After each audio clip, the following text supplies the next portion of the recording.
Não anda nada fácil para o capixaba, como a gente acabou de mostrar, dias e noites muito quentes, abafados. O fato é que essas altas temperaturas registradas em toda a Grande Vitória acendem um sinal de alerta. O corpo precisa, sim, de mais atenção e cuidados maiores. Fraqueza, mal-estar, cansaço, queda de pressão. Como evitar esses sintomas? Como se proteger de sensações térmicas que batem a casa dos 48 e 51 graus. Para falar sobre esse assunto, eu converso agora com o médico clínico geral e nefrologista Alaor Pavese e a nutricionista Marina Uvo. Bom dia, bem-vindos aqui ao Fala Amanhã. Bom dia, Ana, tudo bem? Tudo jóia. Doutora Alaor, complicado, né? Lidar com o calor. Muitas pessoas trabalham debaixo de sol, às vezes com roupas muito fechadas. O corpo sente e se manifesta muito rápido, né? Diante dessas altas temperaturas. Verdade. Além do problema, né, do incômodo, do mal-estar que o calor causa, a gente tem problema. O calor é uma coisa séria. Ele pode levar, inclusive, à morte, né?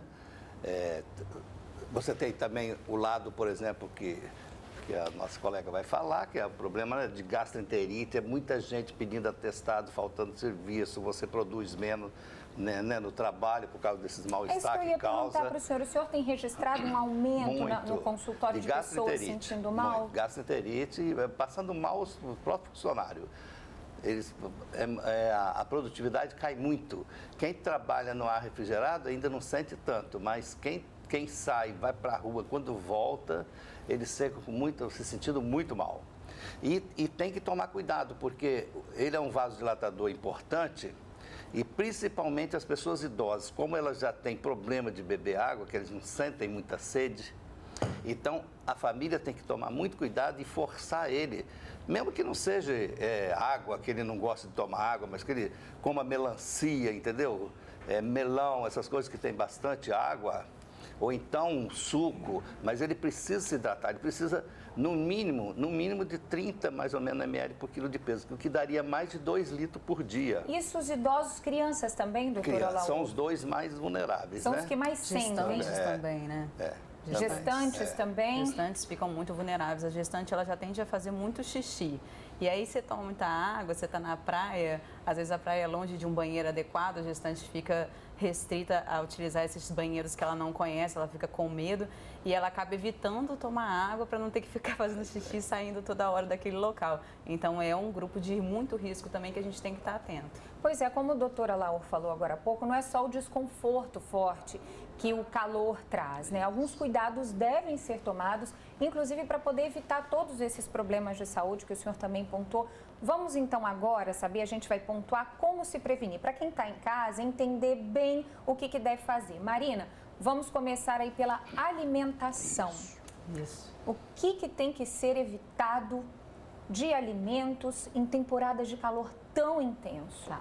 Alimentos muito gordurosos, frituras e excesso de proteína. As pessoas costumam na praia usar aqueles petiscos, ovinho de codorna, linguiça, caranguejo, alguma coisa à base de carne, empanado, né?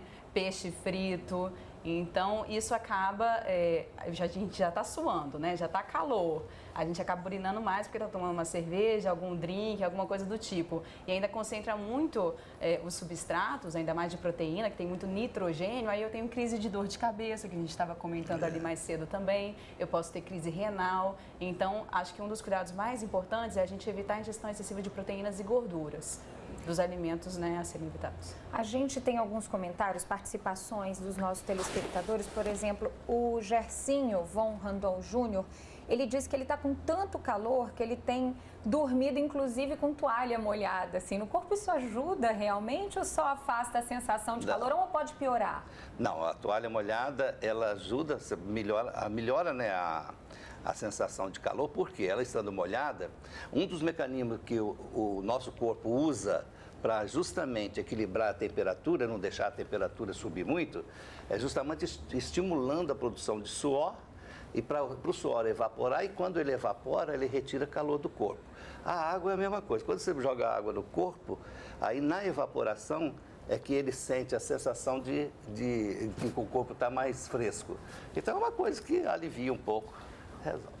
ajuda. Uma outra questão interessante aqui também, antes da gente passar para o segundo tópico, a Soninha Rodrigues disse, né, que a gente sente sono demais, né, fica entorpecido com esse excesso de calor, só que não consegue dormir. É um outro cuidado que tem que se ter também, né, porque isso reflete em outras situações também, né, doutor? O calor, ele é vasodilatador. Então, tudo que leva a vasodilatação te leva àquela leseira, né, você fica mole, fraco. Não é só, às vezes, a desidratação, é a própria vasodilatação. Cuidado, inclusive, com pessoas que usam determinados tipos de remédio para baixar a pressão. Você, nesse calor, o vaso dilata mais ainda e você pode desmaiar mesmo. Se você começar a ficar tonto e perceber que a vista começar a ficar meio escura, não adianta insistir. Pega, deita logo, eleva a perna, vai para um lugar fresco, procura, entendeu? Abre a roupa, alguém ventila ele, porque senão vai desmaiar mesmo, se machucar. Então, nós vamos agora para um próximo tópico, vamos olhar qual é? Hidratação. Fundamental, né, Marina? Isso, hidratação em dois sentidos, a ingestão de água e de repositores eletrólitos, porque no suor a gente não perde só água, perde alguns minerais. E aí alguns isotônicos, como água de coco, Gatorade e pastilhas que a gente encontra em farmácia também. Se for uma crise de enxaqueca muito grave, às vezes é necessário utilizar, aí depende também onde a gente está, o que tem à disposição. E como ele tinha falado também, frutas muito hidratantes, como a melancia, que tem muita água, até alguns vegetais como pepino também tem muita água. Tudo isso pode ser utilizado como recurso nessa questão da hidratação.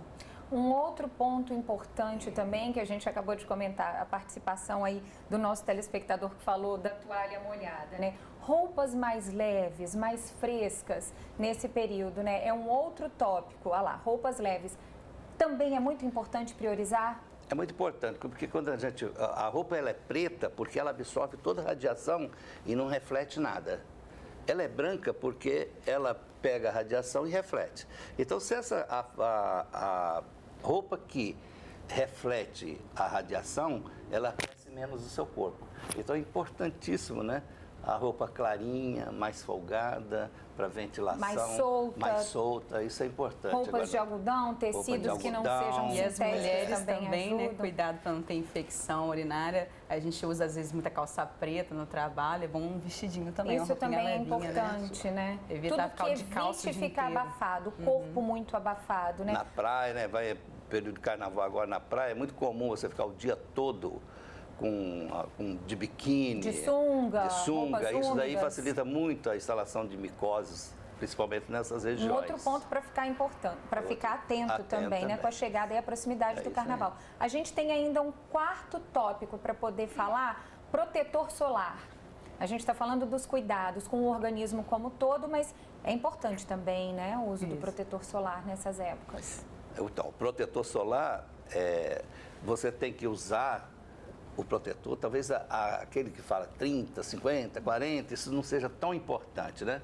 O importante é você renovar sempre, não é passar uma vez e achar que está com protetor solar o dia todo.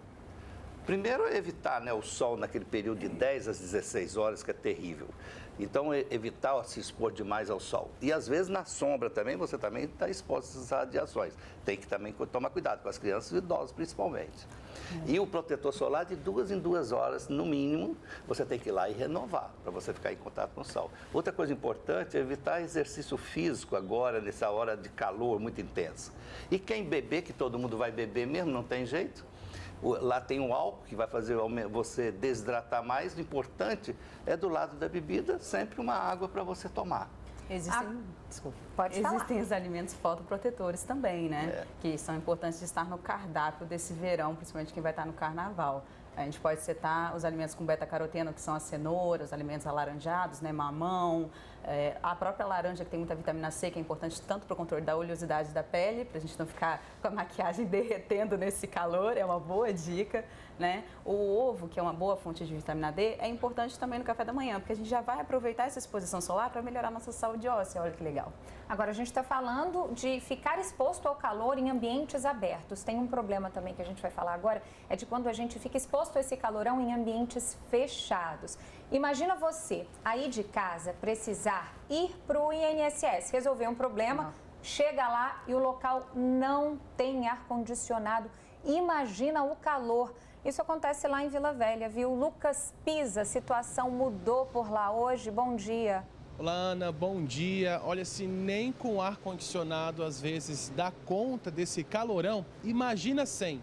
A notícia não é nada boa, viu, Ana? É porque a situação hoje deve continuar a mesma lá na agência do INSS em Vila Velha, porque a manutenção ainda vai ser feita. Olha só essas imagens que nós recebemos. São imagens de ontem, terça-feira, que mostram a situação da agência, que está com problemas de ar-condicionado. O ar-condicionado está quebrado, gente. Isso não é de hoje, não. Há mais de 2 semanas. É possível a gente ver nas imagens aí que a recepção está cheia, tem muita gente, as pessoas fazem o que podem para poder fugir do calorão, do desconforto, usam papéis para se abanar, as janelas e as portas estão abertas para poder minimizar o calor. Aí o Sindicato dos Trabalhadores da Previdência foi acionado pelos funcionários para poder cobrar uma solução, quer dizer, os funcionários precisaram acionar o sindicato para poder resolver a situação. Aí a gente foi entrar em contato com o INSS. Em nota, informou que por conta das altas temperaturas, houve um problema na refrigeração e que será preciso comprar novos aparelhos e que está tomando as providências necessárias. Mas não deu nenhuma data, Ana. Em outras palavras, isso quer dizer que o pessoal que precisar ir lá para o INSS de Vila Velha vai continuar passando calor, Ana. É bastante complicada essa situação. Obrigada, Lucas. Pois é, doutor, e como é que fica numa situação como essa, né? Sabendo que precisa do serviço, vai ter que enfrentar fila, um local fechado, aglomeração de pessoas, como cuidar também, né? Porque às vezes chegam pessoas gripadas, isso também, esse calorão, esse local abafado, também é preciso tomar alguns cuidados, né? Para não pegar aí algum tipo de doença. Já não é um ambiente agradável, né? Você ir para a fila da INSS para receber uma aposentadoria de um salário mínimo, você já está lá estressado. Às vezes pegar um seguro-saúde, alguma coisa, aí chega lá ainda ficar esperando e ainda com calor, você tem o estresse, a ansiedade, os que dão os sintomas, mais o calor que também te dá um monte de sintomas. É muito desagradável. Sente. Claro, com toda certeza, né? Porque ele sofre a influência tanto do calor como do estresse. É uma situação bastante complicada. Garrafinha de água na mão, o que você recomenda, Marina, numa situação como essa? Pessoas que não têm como evitar vão precisar ir até a agência do INSS lá em Vila Velha. O que fazer para poder minimizar toda essa sensação de calor e o corpo não sentir tanto? Bom, a água, pelo menos uma garrafinha térmica para manter gelada é importante. E aqui é legal, ele estava falando sobre idoso, que é difícil tomar água. A gente tem água aromatizada, né? Super legal colocar algumas folhinhas de manjericão, de hortelã, rodelinhas de laranja, pedacinhos de morango. Fica lindo, fica mais atraente, mais agradável, tanto para criança quanto para idoso, né? Tem os smoothies de frutas também, frutas mais hidratantes, como ele estava dando exemplo, que são interessantes para a gente jogar para esse público, né, que é mais crítico. A gente tem que ter um cuidadinho extra. Bom, Ana, só um pouquinho. Inclusive aconteceu com uma tia minha. Às vezes o paciente já começa a fazer uns sintomas como se fosse Alzheimer. O que seria esse sintoma? Começa a relembrar coisas antigas, entendeu? Por conta do calor? Não, por causa da desidratação. Da desidratação provocada pelo excesso de calor. Você baixa a pressão, você já diminui o fluxo um pouquinho cerebral de sangue, que vai alimentar o cérebro. Além disso, você tem a desidratação. Então, é importante, por exemplo, a longa distância, eu falei, dá 3 litros de água, ela tem 87 anos. Ela melhorou, começou, entendeu, a apresentar umas variações. Então, isso é muito importante, porque muita gente fica pensando, às vezes, que é Alzheimer que está começando, e é esse calor e desidratação. Então, ficar sempre de olho nas crianças e nos idosos. Ou seja, com todos esses cuidados essas dicas de cuidados que vocês trouxeram hoje, é possível aí conseguir passar por esse calorão todo sem acontecerem coisas mais graves, mais sérias. Enfim, todo cuidado é pouco e ficar bastante atento. Obrigada pela orientação de vocês e a presença hoje aqui no Fala Amanhã.